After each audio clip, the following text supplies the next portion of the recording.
Y llegamos con un judío, especialmente si es religioso, ortodoxo o conservador pero religioso, y le tratamos de hablar del Nuevo Testamento, de Brit Hadashah, se va a cerrar inmediatamente. Decir, no quiero, no voy a escuchar eso. Entonces lo que digo es que va a tardar más tiempo el proceso de darle el Evangelio a un judío si trata usted de dárselo con el Nuevo Testamento. Ahora, déjeme decirle algo. Si usted lo hace de esa manera, está bien, le funciona, está bien, sígalo haciendo. Pero déjeme digo, hay una manera más corta, más rápida en que usted pueda dar el Evangelio. Use el Antiguo Testamento para dar el Evangelio al judío.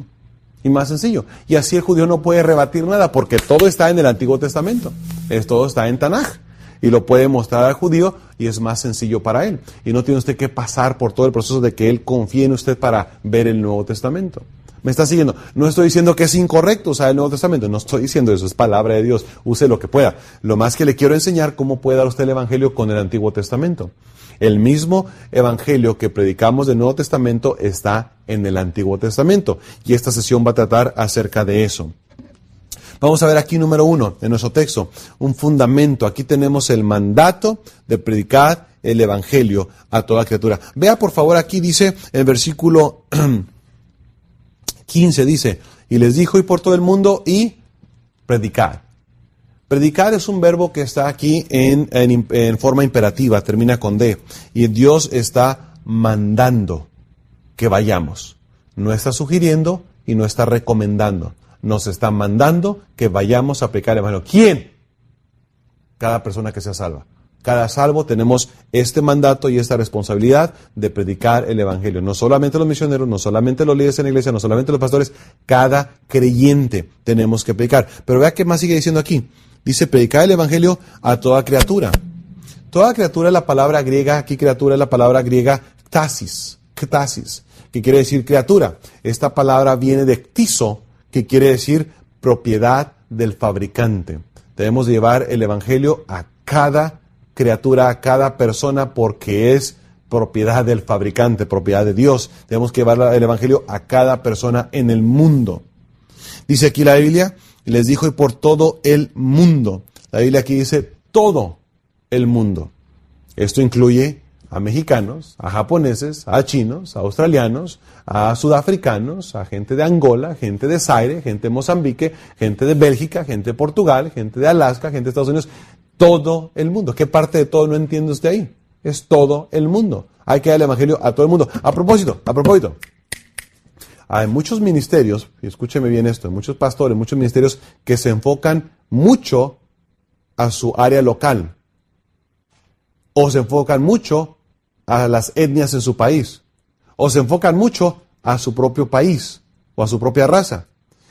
¿Sabe que no tener un énfasis evangelístico balanceado puede ser un problema para con Dios? Por esto, porque si para usted es más importante que se salve la gente alrededor de su iglesia, y es más importante para usted ellos que los japoneses, usted está haciendo acepción de personas, y eso es pecado. Pecado. Yo creo que por eso es que no hay más énfasis misionero en muchas iglesias, porque no entienden que están haciendo acepción de personas, y eso es pecado. ¿Por qué es más importante los latinos que los africanos? Para Dios no, para nosotros sí, y eso puede ser un problema, y es un problema. ¿Me está entendiendo? Vamos adelante. Entonces, dice aquí la Biblia que es imperativo, hay que ir a predicar, es un mandato a cada criatura y a todos. Y luego que hay que llevarles, dice aquí, hay que predicar el Evangelio. La palabra griega aquí usada es evangelión, que significa buenas nuevas. Tenemos que ir a todo el mundo a darles las buenas nuevas. ¿Cuáles son esas buenas nuevas? El Evangelio. Ahora, ¿qué es el Evangelio? Vea 1 Corintios 15, por favor. Ahora, yo entiendo, algunos de ustedes son graduados de colegio bíblico, algunos de ustedes están estudiando colegio bíblico, algunos de ustedes tal vez ya están pastoreando, ministrando. Yo entiendo que usted ya sabe esto. Simplemente estoy repitiendo, no le hace daño la repetición, pero siempre estoy repitiendo para lo que usted ya sabe, para sentar una base en cuanto a lo que vamos a ver. 1 Corintios capítulo 15, por favor, hermanos. Versículos 1 al 4. ¿Qué es el Evangelio? Dice aquí, además, versículo 1, además os declaro, hermanos, el Evangelio que os he predicado. Nos va a enseñar qué es el Evangelio. El cual también recibisteis, en el cual también perseveráis. Por el cual asimismo, si retenéis la palabra que os he predicado, sois salvos, si no creísteis en vano. Versículo 3, porque primeramente os he enseñado lo que asimismo recibí, que Cristo murió por nuestros pecados conforme a las Escrituras. A propósito, ¿cuáles Escrituras? El Antiguo Testamento. El Antiguo Testamento. Cuando el apóstol Pablo escribió esta carta, aún no había Nuevo Testamento. Entonces dice, conforme al Antiguo Testamento, Cristo murió. Segundo, versículo 4, y que fue sepultado. Y tercero, y que resucitó al tercer día, conforme a las Escrituras. Esto es el Evangelio, la muerte, sepultura y resurrección de Jesucristo. Eso es lo que tenemos que predicarle a cada persona en este mundo, porque Dios nos lo mandó. Ahora, eso es el Evangelio. El Evangelio lo tenemos nosotros enseñado y lo usamos en nuestra presentación del Evangelio, y lo usamos en tratados que repartimos a la gente, y lo conocemos como el plan de la salvación, para presentarle a una persona de manera más sencilla cómo puede entender el Evangelio. Tenemos el plan de salvación. Por ejemplo, y es básico, todos lo sabemos, todos somos pecadores, estamos condenados al infierno por nuestro pecado, solamente Cristo nos puede salvar y tenemos que pedirle a Él que nos perdone y que nos salve. En arrepentimiento tenemos que pedirle esto a Él, ¿ok? Arrepentimiento es nuestra manera de pensar en cuanto a cómo nos salvamos. Entonces, esto es el plan de salvación. Ahora, no hay una manera incorrecta de presentar el Evangelio. Si usted va con una persona inconversa y le dice, tú te vas a ir al infierno y eres bien malo, necesitas a Cristo para que te salve, porque eres pecador, y le damos todo en desorden, no pasa nada, es el Evangelio, ¿ok?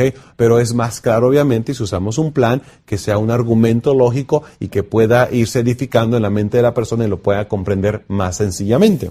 ¿Me están siguiendo? Ok, entonces vamos a hablar acerca del plan de salvación con el Antiguo Testamento. Cuando usted comienza a hablar con alguna persona, yo le recomiendo, usted puede hacerlo como usted quiera, pero yo le recomiendo, esto es muy efectivo. Yo aprendí también esto, de comenzar después de tener el primer contacto con la persona, platicar un poco para romper el hielo, como se dice, para poder tener un poco de confianza con la persona. Yo le recomiendo que usted haga esta pregunta cuando va a introducirse al Evangelio. Pregúntele, si usted muriera el día de hoy, ¿está 100% seguro de ir al cielo? Esta pregunta es muy importante porque, todas las personas aquí en este mundo están llenos de información en su cabeza, de nueva era, por ejemplo, de filosofías humanísticas o diferentes filosofías o incluso doctrinas religiosas. Entonces la gente está bombardeada con muchísima información. Y muchos piensan que son buenos, que se pueden ir al cielo. Yo no he matado a nadie, yo puedo ir al cielo. Mucha gente piensa, yo fui reencarnado y estoy en una mejor vida. O mucha gente piensa, si yo continúo en mi iglesia o en mi religión, voy a estar bien porque mi líder así lo dice. Entonces la gente tiene muchas ideas en su cabeza.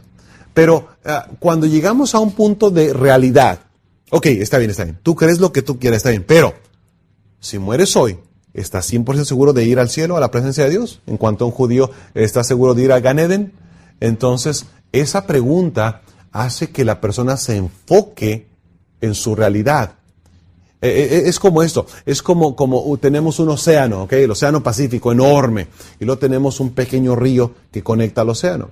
Lo que queremos es sacar a la persona de este océano de filosofías, humanismo, filosofías, el budismo, el islam, el catolicismo, los protestantes, los hermanos, de todas estas cosas que tiene en su cabeza, queremos quitarle todo eso y debemos hacer que se enfoque solamente en el plan de la salvación, que se meta a este río.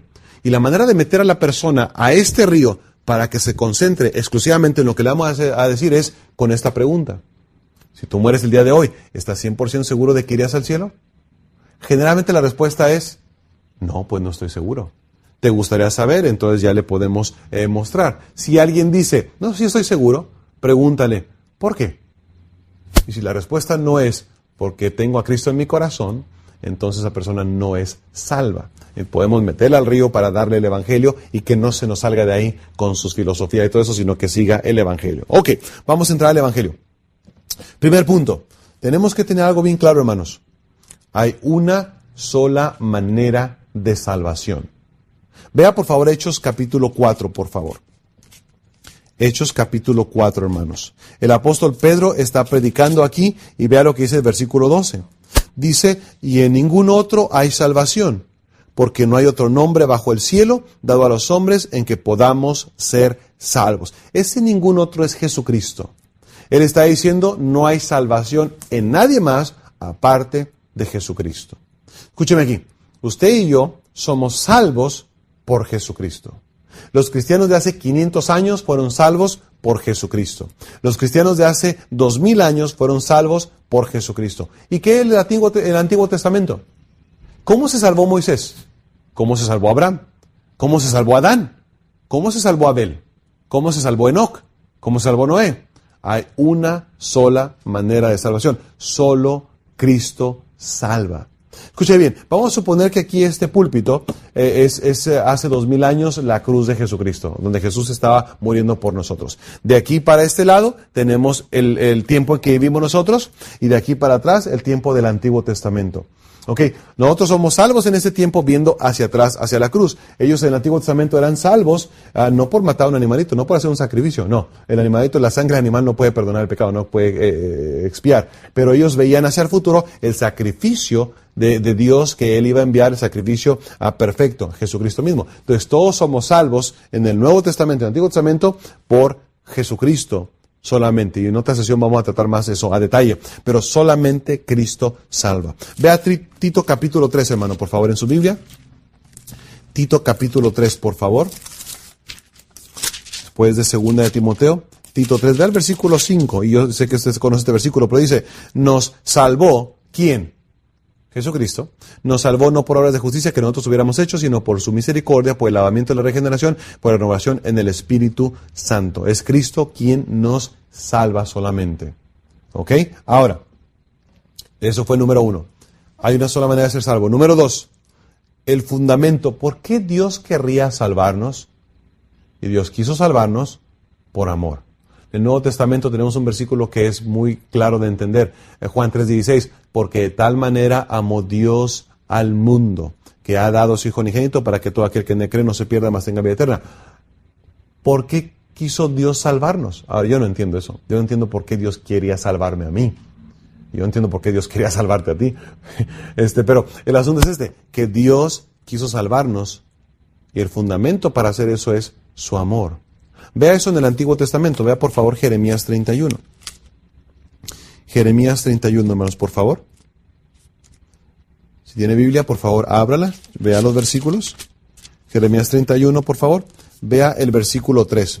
Dice, Jehová se manifestó a mí hace ya mucho tiempo, diciendo, con amor eterno te he amado, por tanto te prolongué mi misericordia. Dios nos ama. Es por eso que nos quiere salvar. Entonces vamos al plan de salvación. Siguiente. Tenemos que entender, hermanos, que para ser salvos tenemos que reconocer 4 cosas, básicamente. La primera es que tenemos que entender que todos somos pecadores. ¿Dónde dice eso en la Biblia en el Nuevo Testamento? En Romanos 3:23, por cuanto todos pecaron y están destituidos de la gloria de Dios. Romanos 3:10, como está escrito, no hay justo ni a uno. Ok, todos somos pecadores. ¿Dónde está eso en el Antiguo Testamento? Vea por favor en su Biblia en Salmo 14. Salmo 14, hermano, por favor, en su Biblia en el Antiguo Testamento. Vea por favor aquí los versículos, comenzamos del versículo 2, por favor, dice, Jehová, bueno, desde el 1, por favor, dice el Salmo 14:1, dice el necio en su corazón, no hay Dios, se han corrompido, hacen obras abominables, no hay quien haga el bien. Versículo 2, Jehová miró desde los cielos sobre los hijos de los hombres para ver si había algún entendido que buscara a Dios. Y versículo 3, todos se desviaron, aún se han corrompido, no hay quien haga lo bueno, no hay ni siquiera uno. La Biblia dice bien claramente, aquí en el Antiguo Testamento, que todos somos pecadores. Vea el Salmo 51, por favor. Salmo 51, ahí un poquito más adelante en su Biblia. Salmo 51. Vea por favor el versículo 5. Dice ahí la Biblia, Salmo 51:5. He aquí, en maldad he sido formado y en pecado me concibió mi madre. ¿Desde cuándo tenemos esta naturaleza pecaminosa? Desde que fuimos engendrados en el vientre de nuestra madre. Tenemos esta naturaleza pecaminosa. Vea por favor también Eclesiastés 7, hermanos, por favor. Eclesiastés capítulo 7, versículo 20, por favor. Dice ahí, ciertamente no hay hombre justo en la tierra que haga el bien y nunca peque. Cuando se trate con judíos, especialmente algunos ortodoxos, algunos van a tener problema en aceptar que son pecadores. Ahora, obviamente simplemente nada más por no entrar en argumento, pero Todo el mundo sabemos que somos pecadores, todo el mundo reconocemos, pero el asunto es que va usted a batallar un poco para que la persona reconozca que es pecador, pero use estos versículos, le va a ayudar mucho. Vea un texto más, Isaías 53, por favor. Isaías 53.